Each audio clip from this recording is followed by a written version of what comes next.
She slept, they washed. Why did no one move?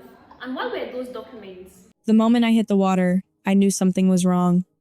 Not because I fell, people fall all the time, but because when I looked up, no one moved. Before we continue, please hit the like button, subscribe to the channel, and turn on the notification bell for updates. Have you ever had that split second where your brain tries to lie to you? Where it says, this isn't real, this isn't happening. That's exactly where I was floating, choking, staring up at the edge of that boat, and they were all just standing there. My mother, my father, my brother, my sister, watching, no screaming, no rushing, no panic, just stillness. Cold water flooded my ears, muting the world into a dull, distant hum. The ocean wasn't rough, but it didn't need to be. It wrapped around me like something alive, tight, heavy, pulling. My clothes dragged me down. My limbs felt slower than they should have. I kicked. I tried to stay up. But the strangest part, I wasn't even fully scared yet. I was confused. Because just minutes earlier, I had been standing on that same deck, pretending everything was fine. Let me take you back. My name is Aria Bennett. I'm 27 years old. And the last place I ever expected to feel unsafe was with my own family. We weren't the kind of family that yelled or broke things. No, everything with us was quieter than that, controlled, polished.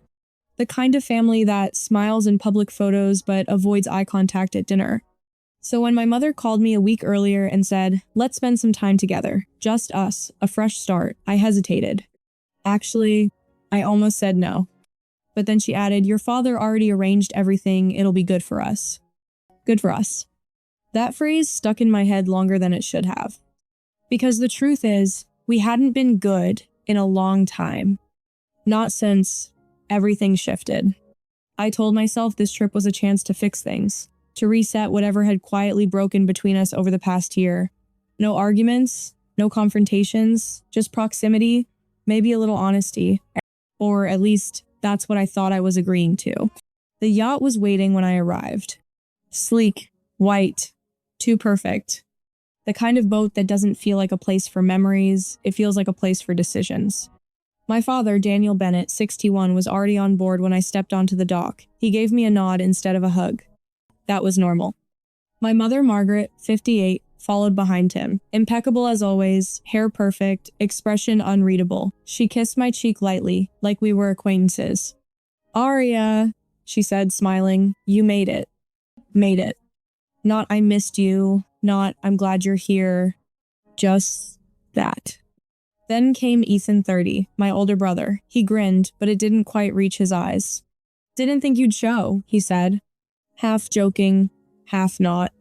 And finally, Sophie, 25, my younger sister. She hugged me quickly, tighter than expected, and then pulled away just as fast. If you've ever walked into a room and felt like a conversation just ended before you arrived, you know the feeling. That was the boat. At first, everything looked normal. Too normal. Breakfast was already set. Drinks were poured. The ocean stretched endlessly around us, calm and indifferent. No land in sight after we pulled away. That should have felt peaceful. Instead, it felt isolating. Like the world had quietly disappeared behind us. There were small things, little details that didn't fit.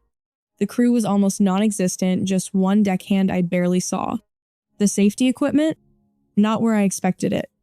And at one point, I noticed my father checking a storage compartment, then locking it. Carefully. Too carefully. I kept telling myself I was imagining it. That this tension, this strange, quiet distance was just left over from the past year. Because there had been distance. After something happened, something no one ever really talked about again. But here's the thing I can't shake now. Every single moment on that boat felt rehearsed. Like I had walked into the middle of something already in motion, and then came the moment. The one I keep replaying over and over again. I stepped toward the edge of the deck. There was a patch of water near the railing. I noticed it briefly, even adjusted my footing. And still, I slipped. Fast, sudden, violent. My hand shot out. And for a split second, someone reached back, then stopped. And as I fell backward into the open ocean, I remember thinking one very specific thing. That didn't feel like an accident. By the time I went overboard, the real fall had already started hours earlier. That's the part nobody sees at first. Not the splash. Not the panic. Not the moment in the water. It starts earlier, in the looks people give you, in the way conversations stop when you enter a room, in the feeling that something is wrong, even when everyone keeps smiling. Have you ever sat at a table with people who know something you don't? Something about you? That was me on that boat. The morning had begun almost beautifully, which somehow made it worse. The ocean was flat and silver blue, the sky wide open, the sun warm without being harsh. There was breakfast set out on the back, deck fruit, pastries, coffee, linen napkins, folded too precisely. It looked like one of those expensive family moments people post online to prove they love each other. And maybe that was the first red flag. Because my family never did effortless warmth. Everything was curated, managed. My mother, Margaret, sat at the head of the table even though there wasn't really a head on a yacht. She had a way of claiming space without appearing to. My father sat to her right, stirring his coffee long after the sugar had dissolved. Ethan leaned back in his chair like he owned the boat personally, one ankle over his knee, smiling at things that weren't funny. Sophie sat across from me, quiet, picking at a piece of toast she barely touched. I tried to make conversation anyway. That was my mistake. I brought up a memory from when we were kids, this trip we took to a cabin when Ethan got lost for an hour and came back pretending he'd survived the wilderness. I laughed when I said it. I wanted one of those shared moments where everyone relaxes. But Ethan smirked and said, "That's not how it happened." I blanked. "It literally is." "No," he said, sipping his coffee. "You always do this. You exaggerate everything." Just like that, the moment died. My father said nothing. My mother smiled down at her plate as if the correction had been necessary. Sophie looked at me for half a second and then away. That was the pattern all morning. Every time I tried to join in, I got gently pushed back out. Not openly, never openly. That wasn't their style. Margaret asked me how work was going, but before I could answer fully, she turned to Ethan and asked about one of his clients. Daniel asked whether I was still living alone in that tone that made it sound like failure instead of fact. Ethan made a joke about my phase of independence, and when I didn't laugh, he acted like I was being overly sensitive. It sounds small when you say it out loud. Tiny things, easy to dismiss. But stacked together, they start to form a wall. And behind that wall was something colder. At one point, I went inside to grab water and heard voices from the corridor near my father's cabin. Low, sharp, urgent. I wasn't trying to eavesdrop.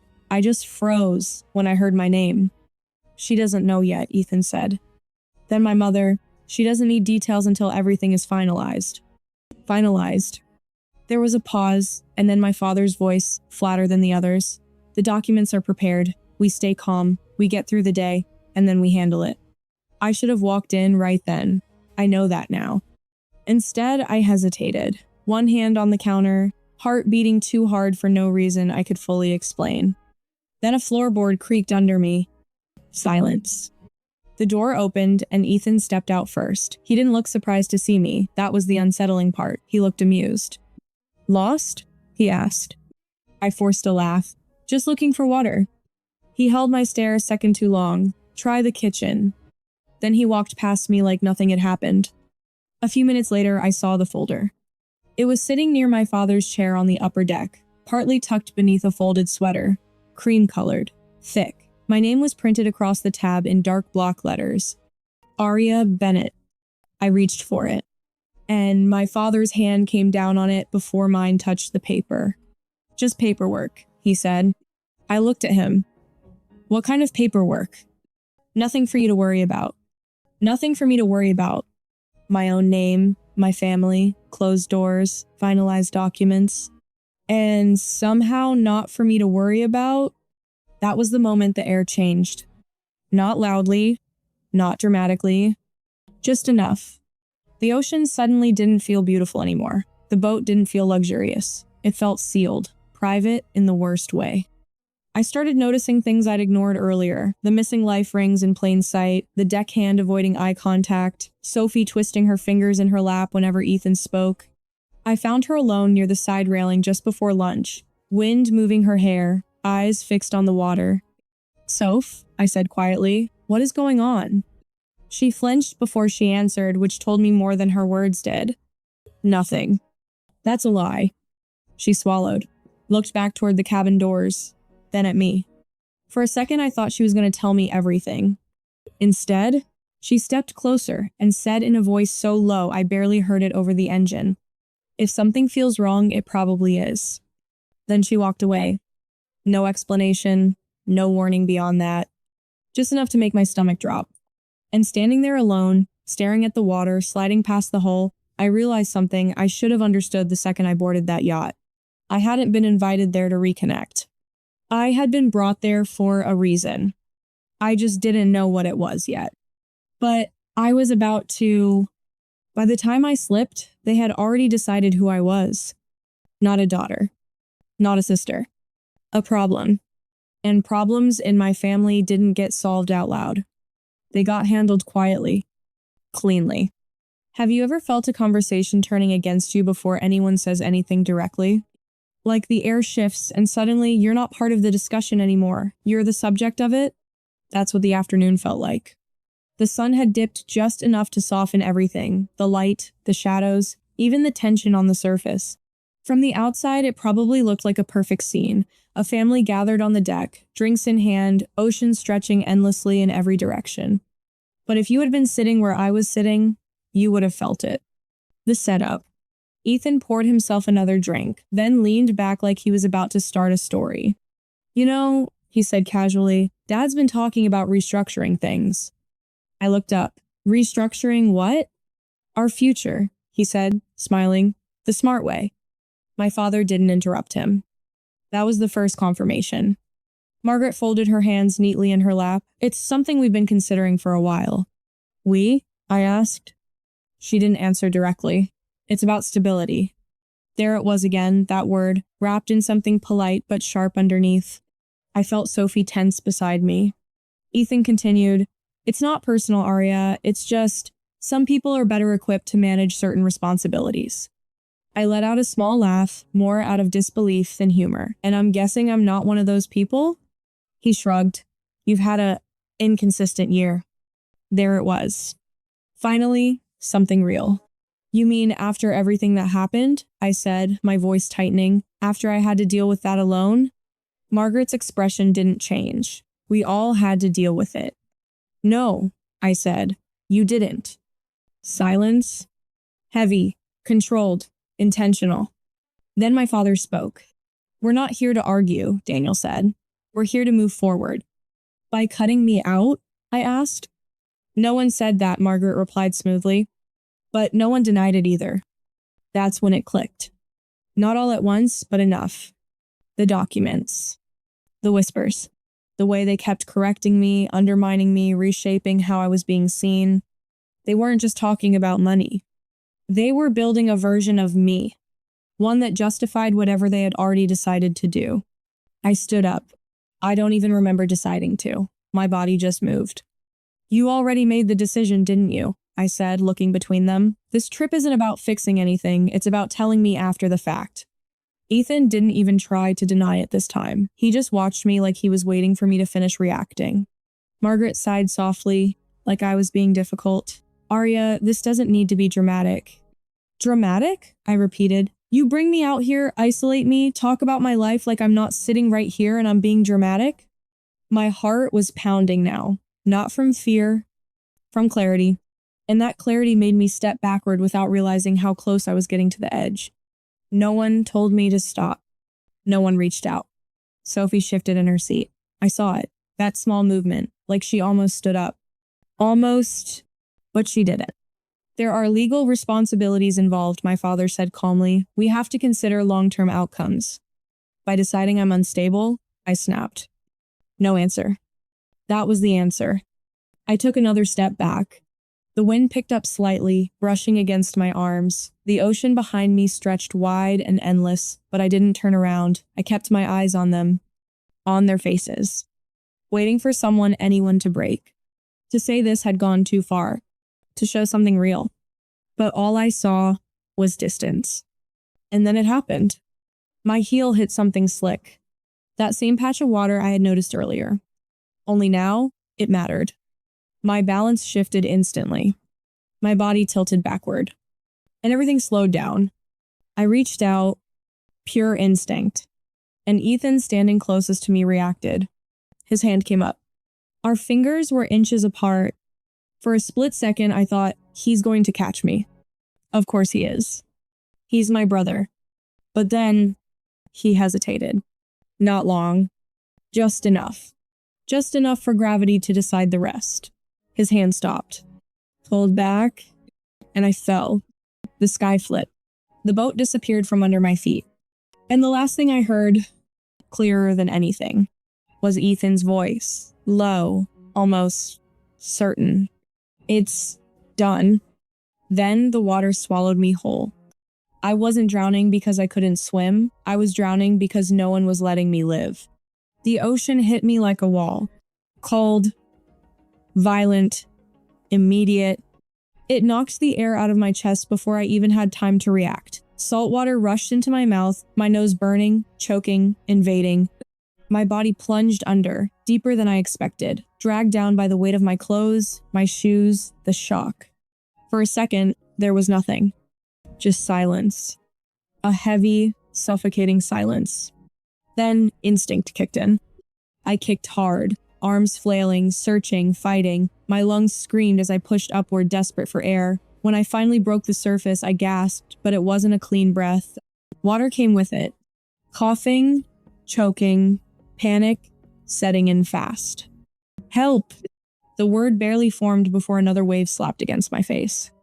I spun, disoriented, trying to lock onto something stable, something real.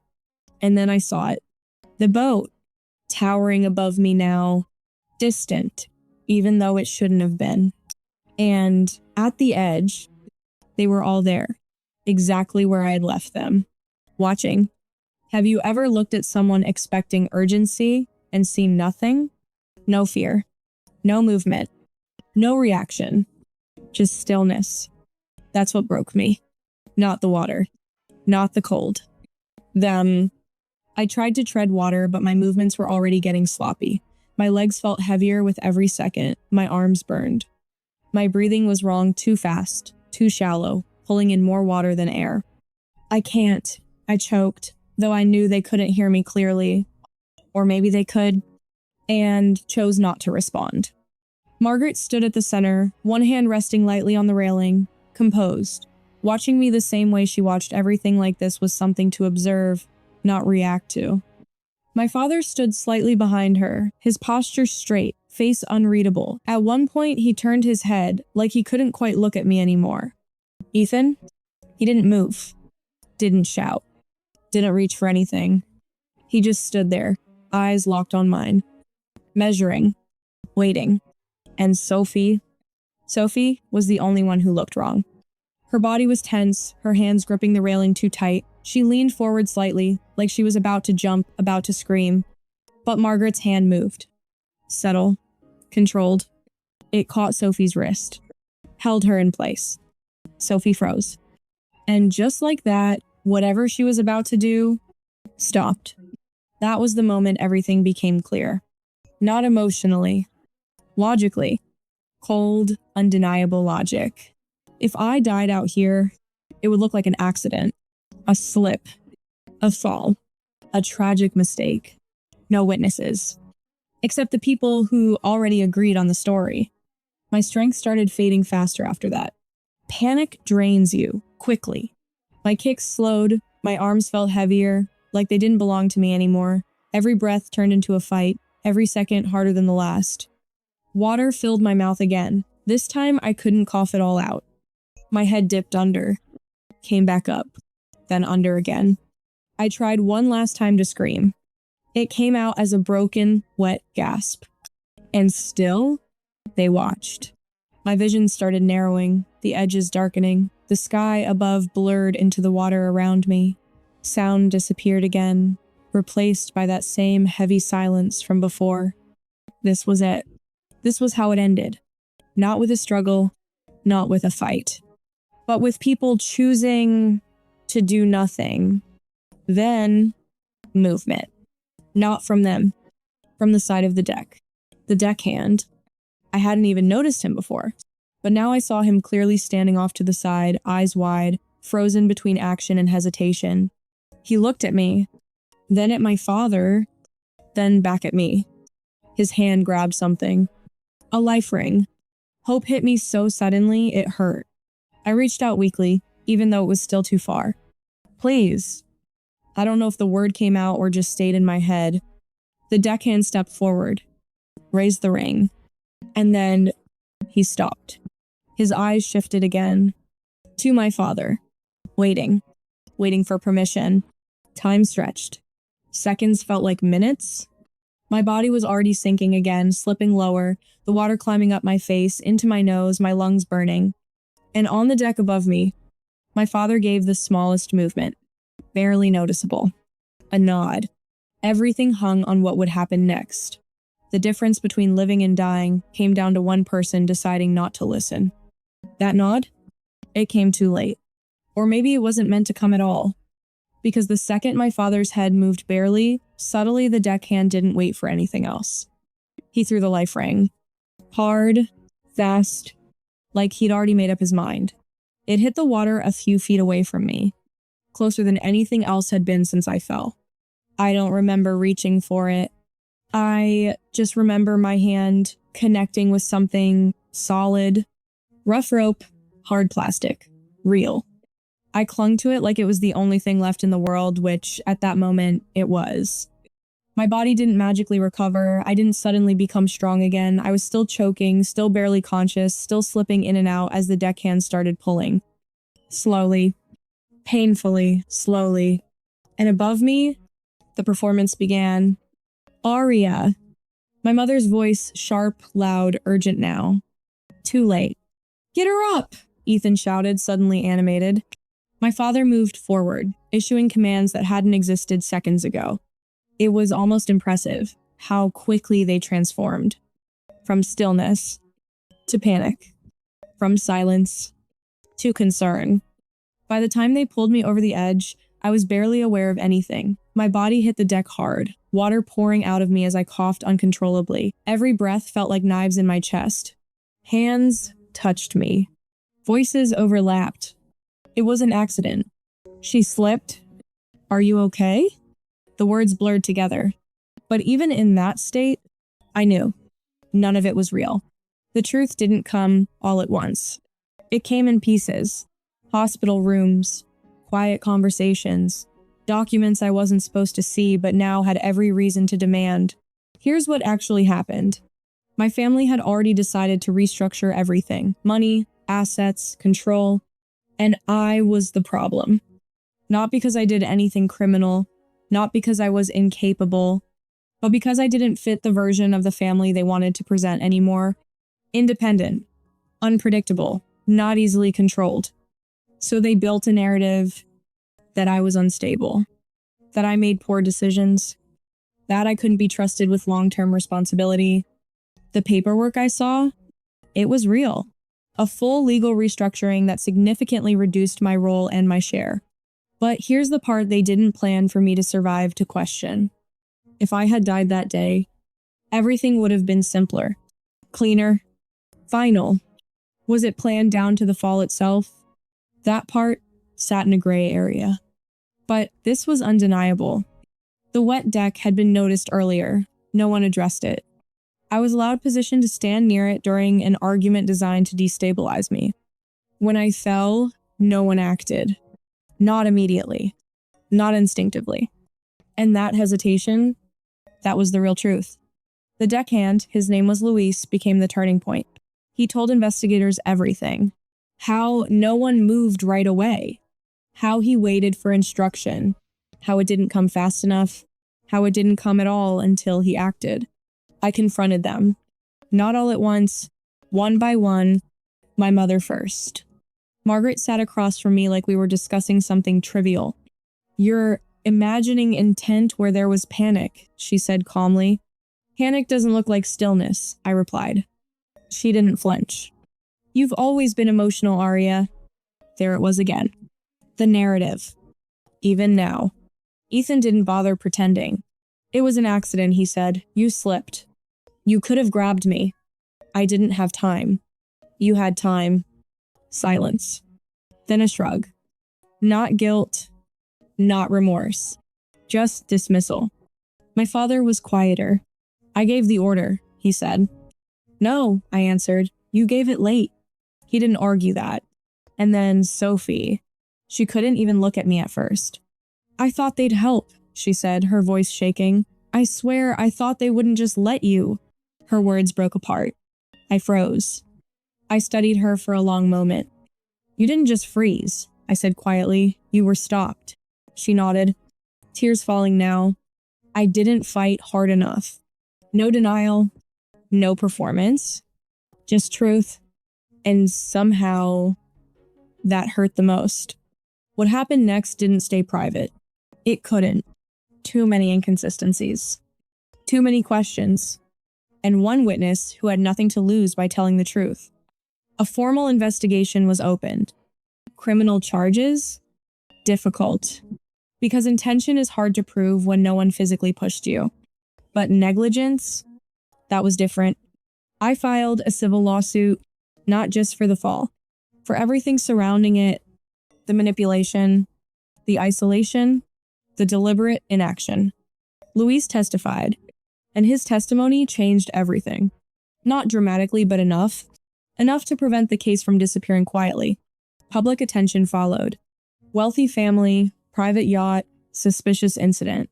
People paid attention. My father's business took a hit. Partners began distancing themselves. Reputation carefully built over decades started to crack. Ethan doubled down, cut contact completely, refused accountability. Margaret? She stayed exactly the same. Composed, controlled, but smaller, somehow. Like the world had shifted just enough that her certainty no longer held the same weight. And Sophie? She left. Moved out. Cut ties. Not just with them. With everything. The settlement came months later. Quiet, substantial, enough to ensure I would never need anything from them again. But the money wasn't the point. Not really. The point was this. I saw them clearly, for the first time in my life, without the illusion of family softening the edges. A year later, I went back to the ocean. Not on a yacht, not surrounded by people, just me. Standing at the shoreline, the water looked the same. Calm, endless, indifferent, but it didn't feel the same. Because this time, I chose how close I got. I stepped forward. Let the water reach my feet. Cold. Real. Controlled. No panic. No fear. Just awareness. I looked out at the horizon for a long time, then turned back. Because the truth is, they did watch me sink. They did nothing when it mattered most. But they don't get to decide what happens after that. I walked away from the water on my own terms. And this time, no one was there to stop me. Would you call that hesitation or a decision? Tell me what you think actually happened.